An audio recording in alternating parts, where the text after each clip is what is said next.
ang ating lumang 10 sentimo na ang nakalarawan dito ay si Francisco Baltasar. Ito po yung tinatawag na Filipino series. Yan po ang topic na pag-uusapan natin pagkatapos lang po ng aking maiksing intro.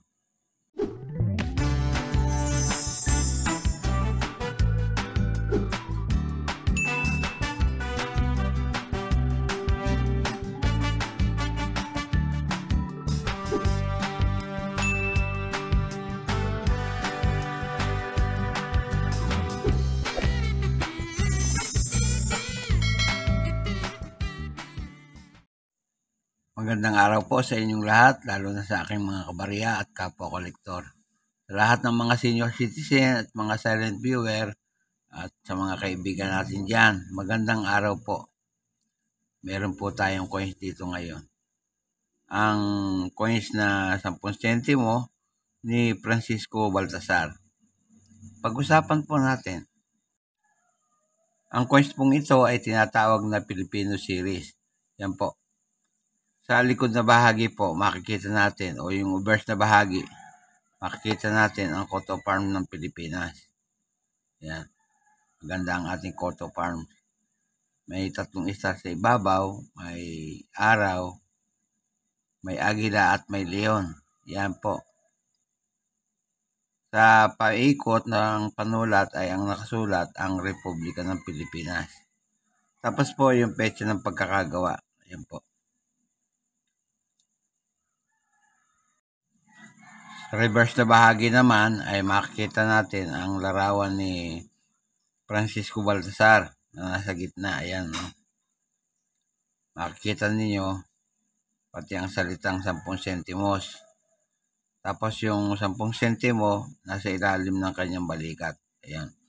Yung kanyang larawan nakaharap sa bandang kaliwa. Ayan po. Tapos mayroon siyang mga dahon-dahon sa ulo. Yung po pinaka-corona sapagkat siya po ay binansagang ama ng balagtasan.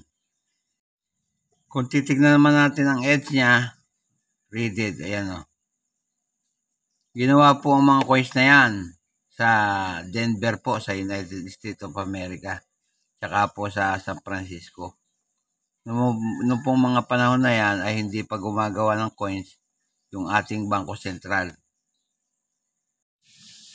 Yan nga pong coins na yan ay galing sa ating mahal na bansang Pilipinas. Yan. Ang period ay Republic, magbuhat 1946 hanggang sa kasalukuyan. Standard circulation coins po yan. Nag-umpisa 1967 hanggang 1974. Ang value po niya 10 centavos. Yan po. Ang komposisyon po niya, nickel brass. Tumitimbang po ng 2 grams at may diameter na 17.85 mm. Yung kapal po, 1.15 mm. Ang hubog niya, ayan, makikita nyo, bilog. Milled ang technique na ginamit yan at coin alignment ang orientation. Na-demonetize na po yan noong January 2, 1998. Pero nag-iwan ng number na N number 3752 at reference number na KM number 198, school number 36. Masarap alalahanin yung mga luma nating pera sapagkat yung mga lumang perang ito, noong panahon na ako ay bata, ito ay nagagastos pa at maraming nabibili. Kumbaga, yung G's na ito, sa mga 5-5 tinapay, makakabili ka. Pero sa panahon ngayon, wala na pong value pagka ganito ang inyong barya. Tignan nga natin ang mga petsa ng ating barya. Yan. Tatalikod ko lang muna para pagka tumingin tayo sa numista, alam natin kung anong petsa ang titignan natin. Yan.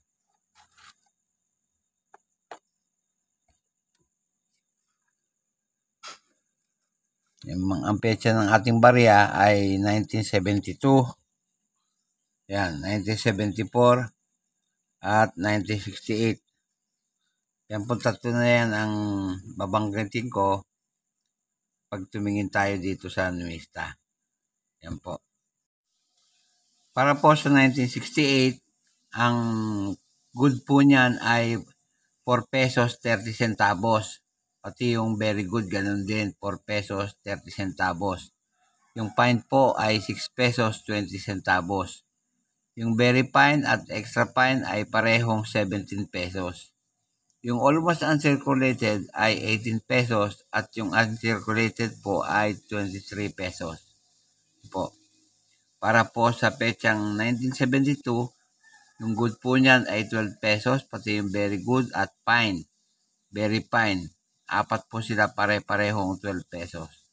Yung extra fine po, 24 pesos at yung almost uncirculated, parehong 24 pesos. Yung uncirculated po ay 29 pesos. Yan. Yan po ang presyo niyan. Yung naman pong 1974, yung good po niyan ay 6.90 centavos. 6 pesos 90 centavos. Very good ay 7 pesos 50 centavos. Yung fine po ay 13 pesos. Yung very fine at extra fine po ay 14 pesos. At yung almost uncirculated ay 47 pesos, pati na yung uncirculated. Yan po ang mga presyo niyan dito sa Numista. Tumingin naman tayo sa eBay, yung pinagtitiwalaan nating eBay. Dito naman po sa eBay, may tatlong presyo. Ayan po. Yung una, yung 1971, nagkakahalaga po ng $7.45. Ayun, $7.45. Yung po namang pangalawa, yung 1967 o alinman sa mga coins at 1974 ay nagkakahalaga po ng $7.70. At yung panghuli, yung 1972, nagkakahalaga po ng $6.95 kapag ang sinasabi dito ay brilliant uncirculated. Dito naman po sa New Miss Corner, ang halaga po ng 1970 na barya na katulad ng pinapakita dito, 1970. Ang halaga po ay 11.95 euro. Yan po lamang at wala nang iba. Gaya po ng dati, bago ako matapos sa aking content ngayong araw, ay nais ko po munang i-shoutout ang lahat ng aking kabarya, kapwa kolektor. Shoutout po sa inyo. Sa lahat ng senior citizen at mga silent viewer, maging sa mga kaibigan natin dyan, shoutout po sa inyong lahat. Pati na po sa mga subscriber na unti-unting nadagdag sa aking channel. Shoutout po at maraming salamat sa inyong lahat. Walang tigil po at walang sawa akong nagpapasalamat sa inyong lahat sapagkat lagi kayong nandyan at nakasubaybay sa aking channel. Maraming salamat po sa inyong panonood. At sa huli ay masabi kong mabuhay tayong lahat.